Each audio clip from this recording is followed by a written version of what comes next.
I'd like to welcome all of you here today. I'm John Lodge, president of Lodge Lumber Company, a third generation family-owned business, small business. And I'd like to welcome today our U.S. Senator Ted Cruz from the great state of Texas.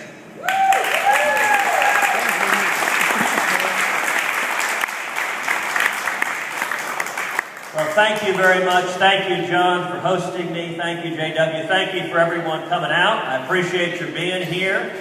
I'm sorry no one's getting any work done right now. You know, this is what America's all about. This is the backbone of the American economy, small business. And what I'd like to talk about today is two things. Number one, how unfortunately the agenda from Washington is making it harder and harder for small businesses to survive. And number two, my hope that we can work together in a bipartisan manner to support pro-growth policies to get our economy going again. You know, last week, I had the honor of sitting on the floor of the House of Representatives and listening to the President give a State of the Union address. And I have to say, I thought it was a very disappointing speech. The President had the opportunity to reach across the aisle, to try to find some real bipartisan agreement on pro-growth policies. And instead, what we saw was unabashed liberalism. It was a speech that doubled down on the policies of the last 4 years of more and more spending, taxes, debt, and regulation that is strangling small businesses. You know, as the President unveiled one big government policy after another, I couldn't help but think that the impact of each one of those policies, if they were enacted, would be to make life harder for those struggling to climb the economic ladder. To make life harder for young people coming out of school to find their first job. To make life harder for African Americans and Hispanics working to climb the economic ladder to get jobs and be able to do so. To make life harder for everyone working to achieve the American dream. We saw policy after policy, whether it was Obamacare, which is putting enormous pressures on small businesses like the small business we're here today. Pressures that are only compounded when small businesses see their competitors, their bigger corporations with Washington connections, able to get waivers from Obamacare. So that the small business struggles under the cost and ends up losing jobs, while those with Washington connections get favors instead. Policies like cap and trade, which the President advocated, which would raise the cost of every American who ever turns on a light switch or starts a car, and make it harder and harder for small businesses to create jobs. Or policies like increasing the minimum wage. The President, with much fanfare, suggested increasing the minimum wage. The effect of that, if it were done, if the minimum wage were raised to $9, the inevitable effect of that would be youth unemployment would go up, African American unemployment would go up, Hispanic unemployment would go up. Why is that? Because every time you jack up the minimum wage, you make it harder and harder for those starting to climb the economic ladder to get their first jobs. Now, this is something in my family that's not a hypothetical. My dad, 55 years ago, when he was 18, his first job in the United States coming from Cuba was washing dishes, making 50 cents an hour. He took that job because the great thing about washing dishes, you didn't have to speak English. And he couldn't speak a word of English. Now, if President Obama had his way, and if the minimum wage had been $2, instead of his being able to be hired at 50 cents an hour, my dad never could have gotten that job. And if he hadn't gotten that job, he wouldn't have been able to pay his way through the University of Texas. He wouldn't have been able to build a small business. All of these big government policies are hurting small businesses, and they're hurting people struggling to achieve the American dream. But that leads to the second point that I want to say today, which is I think there is a real potential for bipartisan compromise in Washington in support of pro-growth policies. Pro-growth policies should be something that unite Republicans and Democrats. If you look at all the economic data, that swirl about, the most troubling from the last 4 years of this administration, is 0.8%. That's been what our economy has grown each year under President Barack Obama. To put that into perspective, the historical average is 3.3% since World War II. As long as our economy is growing at stagnant rates, less than 1% growth, it's impossible to fix the problems we have. The 23 million people struggling to find jobs won't find it without economic growth. Our federal budgets, the deficits, the debt, will remain a train wreck without economic growth. And so my hope is that Republicans can work with Democrats to embrace pro-growth policies. I'll tell you, I've spent considerable time just in my first few weeks in the Senate trying to reach out to my colleagues on the other side of the aisle and say, let's work together to get the economy going, to get small businesses thriving again, to get people back to work. I'll give you one small example of the potential for that. Just a couple of weeks ago, I joined with 52 other senators, signing a bipartisan letter to President Obama urging him to approve the Keystone Pipeline. We then went to a press conference with 10 senators, 5 Democrats and 5 Republicans, urging the president to approve that pipeline now. And I'll tell you what I said at the press conference. I said, you know, in politics and policy, there are hard questions and there are easy questions. In my judgment, this is a no-brainer. From 4 perspectives, approving this pipeline now makes sense. Number one, from the perspective of the economy and jobs. With the stroke of a pen, President Obama could remove the government impediment to creating over 10,000 high-paying jobs. And it is only the government standing in the way that prevents those jobs from being created. But number 2, from the perspective of national security. It doesn't make any sense for us to continue to be dependent on overseas oil, especially from countries whose interests are very different from our own.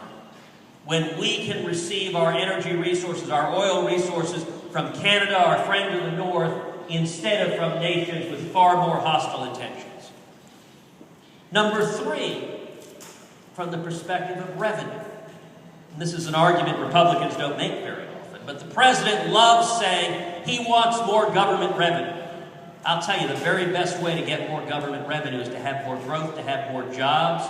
If you approve this pipeline, it will produce an immense amount of new revenue that can be used to pay down deficits and the debt.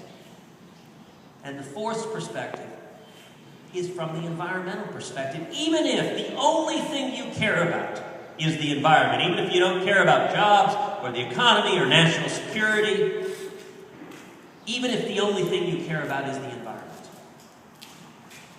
If this pipeline is not built, 2 things will happen. Number 1, we'll continue to import more oil overseas, and as long as it's imported overseas, it will come on tankers, and as long as tankers are on the oceans, we know to an absolute certainty there will be spills that will damage the environment.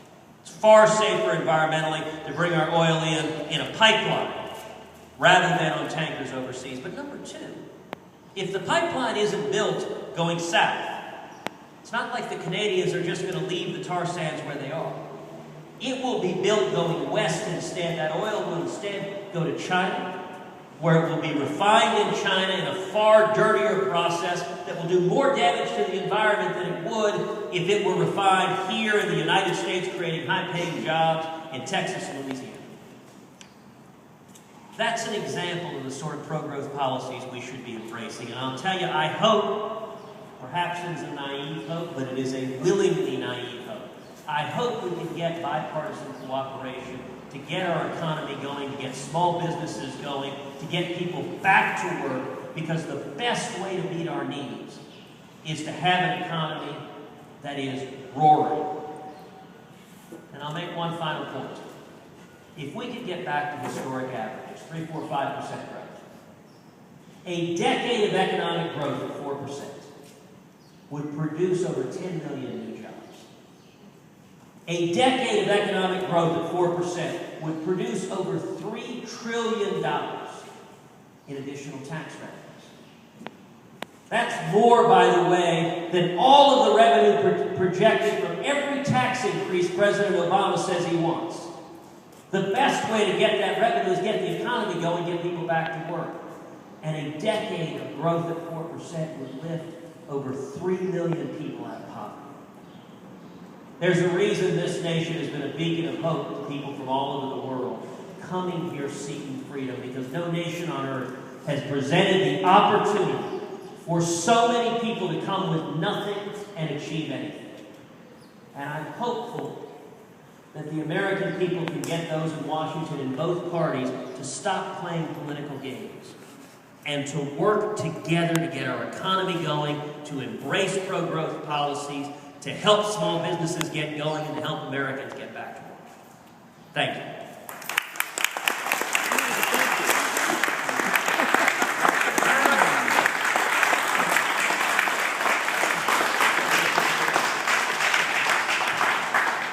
And I'm happy to answer any questions.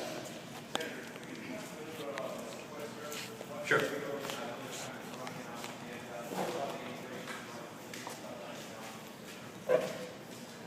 Okay, so we got two questions. The first is the sequester, the second is immigration. Let me take them one at a time. You know, the sequester, which is the automatic spending cuts that were agreed to that go into effect in just a few weeks. The problem with what's happening in Washington is, unfortunately, President Obama adamantly refuses to agree to any spending cuts at all. This president does not want to cut spending under any circumstance. If you look at the most recent major battle, the so-called fiscal cliff, you'll recall President Obama said he wanted a, quote, balanced approach. He wanted both tax increases and spending cuts. What ended up being adopted was anything but balanced.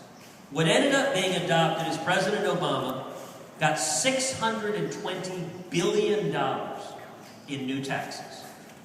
And that was balanced without even a penny of spending cuts. In fact, it included $330 billion in additional new spending, making the problem worse rather than fixing it. And so now with the sequester, I think everyone agrees that the sequester, if it goes into effect as scheduled, is too blunt an instrument.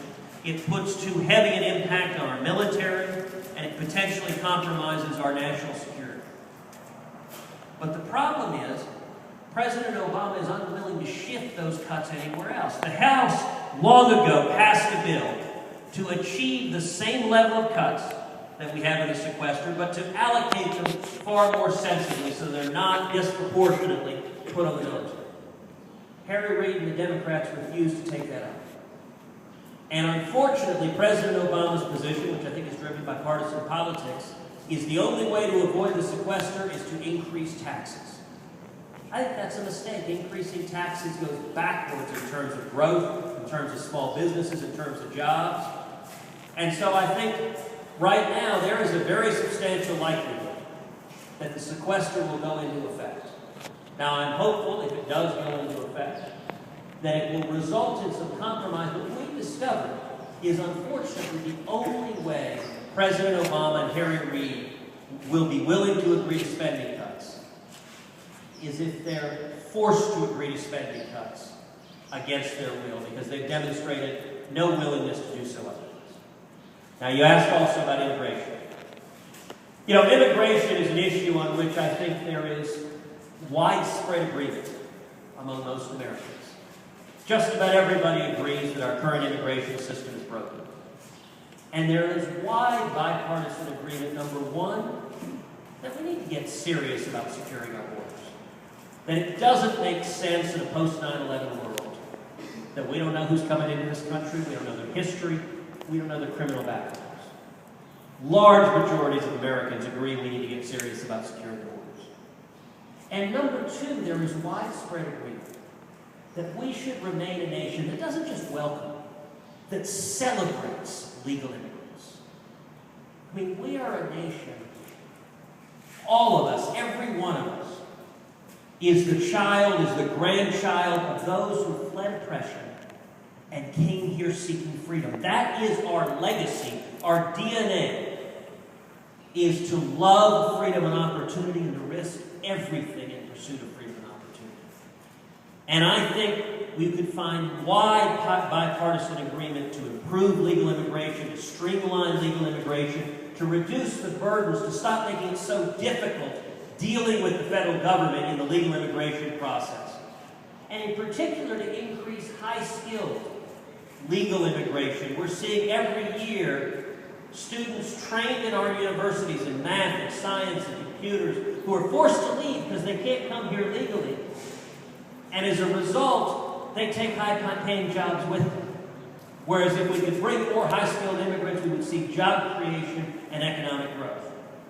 On both of those fronts, there's wide agreement. A bill could be passed and signed quickly. Unfortunately, I'm going to be candid here. I'm not optimistic about that happening. And the reason I'm not optimistic is because, in my opinion, President Obama does not want to pass a bill on common sense immigration reform. His objective instead is political.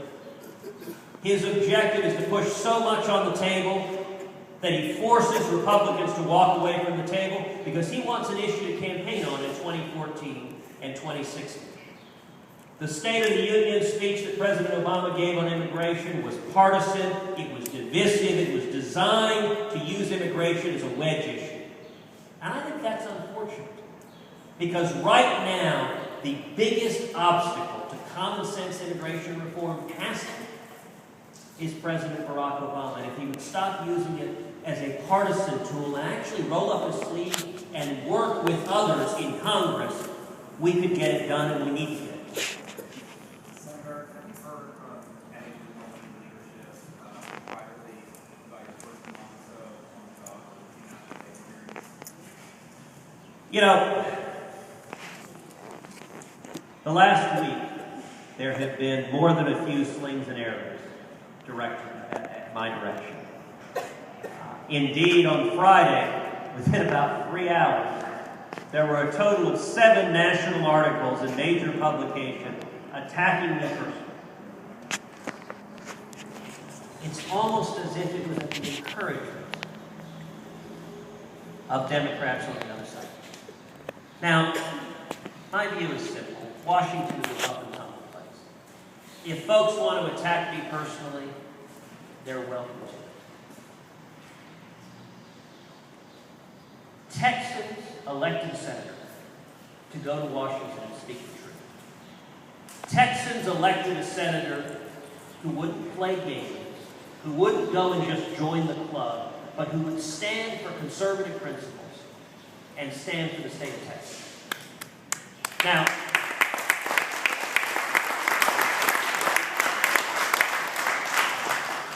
some of the criticism from the press, and it's amazing how sensitive the press has suddenly become to the issue of comedy.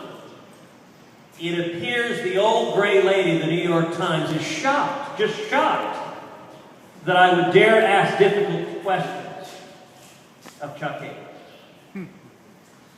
You know, my view on comedy, of course comedy is important, and that is why in every interaction I've had with every senator in Washington, every witness that has appeared at every hearing, I have dealt with them with respect, with civility, and indeed with respect to Chuck Hagel, I have repeatedly and publicly praised his personal service, his patriotism, his courage volunteering and serving in Vietnam.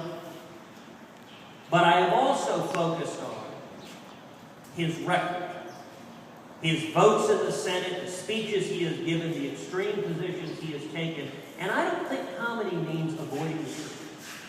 I don't think comedy means being unwilling to raise difficult questions about Chuck Hagel's long-standing antagonism towards the nation of Israel that he expressed repeatedly in the U.S. Senate. His long-standing opposition to sanctions or any credible military deterrence against Iran acquiring nuclear weapons. His long-standing refusal to designate Hamas or Hezbollah or the Iranian Revolutionary Guard as terrorist organizations. Those are extreme positions. And in fact, those are positions that led the Washington Post to describe his views as, quote, near the fringe of the U.S. Senate.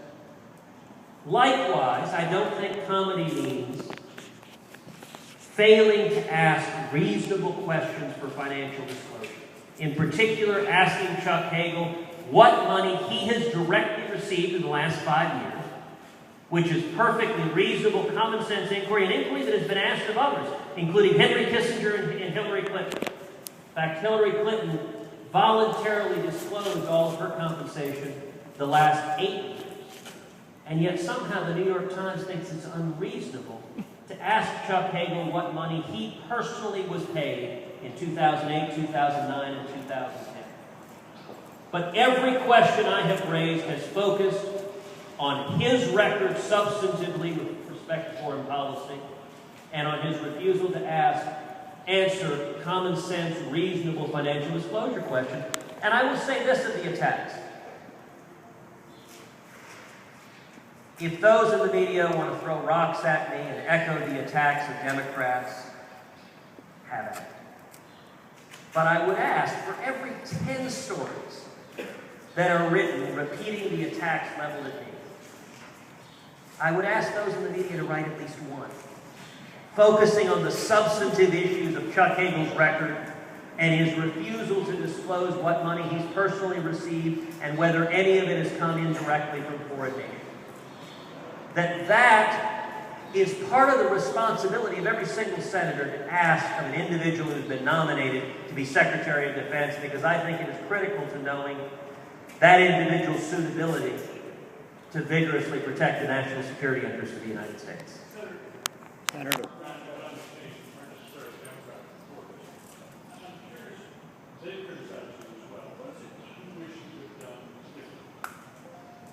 You know, my focus every day in the Senate has been to go to work and do my job. If you look at what has drawn the attention, the principal things that have drawn the attention have been, number one, the 2 hearings we have had on guns, where I view it as my responsibility to 26 million Texans who sent me there to represent them, to vigorously question witnesses, to do so politely, but to focus on the facts, and in particular the facts, the lack of empirical basis for the gun control proposals that are being put out, the overwhelming weight of the empirical evidence that demonstrates that restricting the right to keep and bear arms from law-abiding citizens increases crime rather than decreases crime, and focusing on defending the Second Amendment rights of every Texan and every American. And number 2, in the Armed Services Committee, the confirmation of Chuck Hagel, asking difficult questions. You know, it would have been very easy to shy away from the hard questions, because in asking them, it was not surprising that would provoke the wrath and criticism of the defenders of Chuck Hagel. But I don't think that'd be doing my job. I don't think that would be carrying out my oath of office and my responsibility in Texas.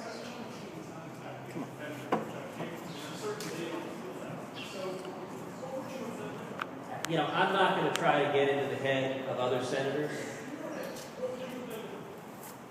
I will tell you what I think is unfortunate, which is the flurry of attacks on me have had their intended effect, which is to shift the conversation away from Chuck Hagel, away from his record, away from his refusal to provide financial disclosure, and towards the direct, nasty personal attacks leveled at me. And let me point out, by the way, the personal insults that are flying are coming from Democrats in this direction.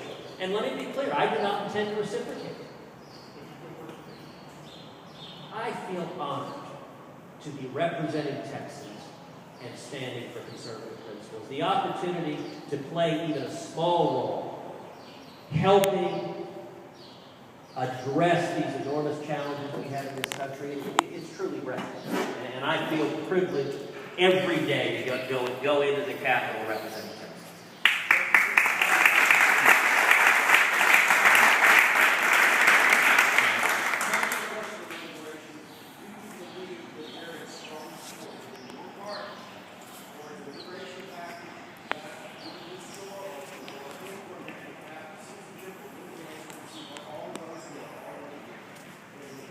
I think there's widespread agreement on securing the border.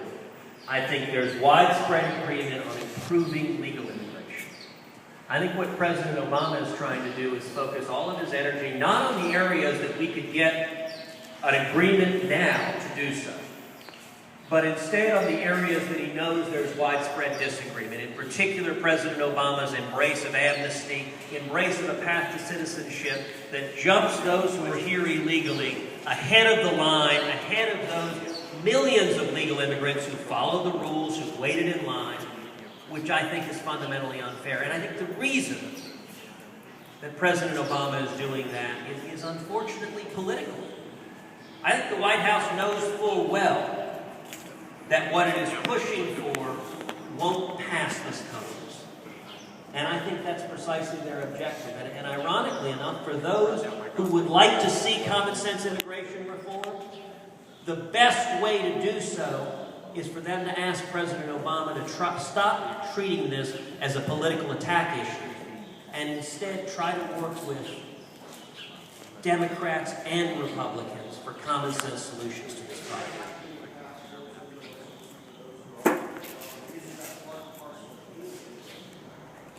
In my opinion, focusing on issues that are divisive is not productive to solving the problem. And I think we should focus on solving the problem. Very good, thank you.